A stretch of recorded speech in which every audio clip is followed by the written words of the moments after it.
जिस तरह से विभाजन का दंश झेला, लेकिन ये कश्मीर फाइल्स ने किसके टुकड़े टुकड़े किए और क्या समाज को बांटने वाली, मुसलमानों के खिलाफ उकसाने वाली और उन्माद फैलाने वाली है? क्या वाकई नफरत फैला रही है कश्मीर फाइल्स? ये अपने आप से भी सवाल है, लेकिन विरोध अपनी जगह। मेरे साथ एक बहुत बड़ा पैनल है, डॉक्टर रिजवान अहमद साहब है मेरे साथ शोएब जमई जी जुड़ गए, आरपी सिंह भारतीय जनता पार्टी का पक्ष रखेंगे।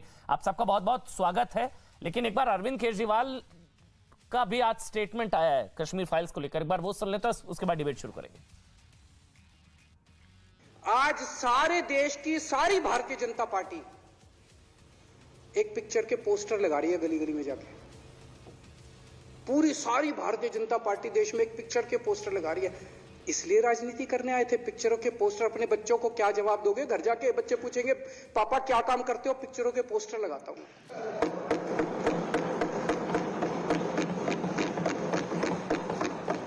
8 साल केंद्र सरकार चलाने के बाद अगर किसी देश के प्रधानमंत्री को विवेक अग्निहोत्री के चरणों में शरण लेनी पड़े तो इसका मतलब उस प्रधानमंत्री ने 8 साल में कोई काम नहीं किया। 8 साल खराब कर दिए। बताओ, विवेक अग्निहोत्री के चरणों में उनको शरण लेनी पड़ रही है, बचा लो बचा लो बचा लो। अगर किसी प्रधानमंत्री को कह रहे हैं कश्मीर फाइल्स टैक्स फ्री करो, अरे यूट्यूब पे डाल दो, फ्री हो जाएगी। टैक्स फ्री क्यों करा रहे हो? इतना ही तुमको शौक है, विवेक अग्निहोत्री को बोलो यूट्यूब पे डाल देगा, सारी पिक्चर फ्री है, सारे जने देख लेंगे एक ही दिन के अंदर। टैक्स फ्री की क्या जरूरत है?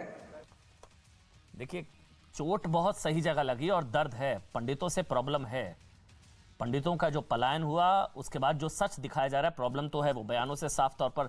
लेकिन शुरुआत में आज जो है शोएब भाई आपसे कर रहा हूं, शोएब जमई, ये जो कहा जा रहा है कि ये मुसलमानों के खिलाफ है कश्मीर फाइल्स, ये अगर मूवी है ये तो शायद इस्लामिक कट्टरपंथ के खिलाफ है, उन जिहादियों और उन अलगाववादियों के खिलाफ है।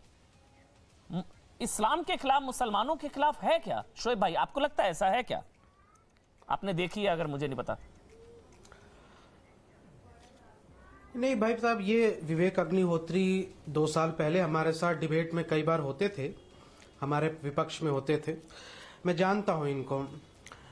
अभी इनका दर्द मैंने देखा, बहुत सारा, वाकई में बहुत दर्द था। जब आपने पूछा कि भाई, और पत्रकारों ने पूछा कि क्यों नहीं आप कश्मीरी पंडितों के लिए अनाउंसमेंट कर देते कि इस कमाई से जितना होगा 50% हम दे देंगे। वो बीजेपी के करनी सेना वाले सूरजपोल अम्मू ने भी पूछा था, तो इनका कहना, ये जवाब आपने दिया कि भाई नहीं, हम लोग कुछ बड़ा सोच रहे हैं, यानी इससे जितना और बड़ा पैसा कमाएंगे फिर नई पिक्चर बनाएंगे, नया वेब सीरीज बनाएंगे, उससे और पिक्चर बनाएंगे और उससे पिक्चर बनाएंगे, यानी बाकी लोगों को कुछ नहीं मिलेगा, सारा पैसा मेरे जेब में आएगा। तो दर्द है इनका, मैं जानता हूं, बहुत बड़ा दर्द। अब सवाल आपने जो पूछा कि भाई क्या एंटी इस्लामिक है, ये क्या है?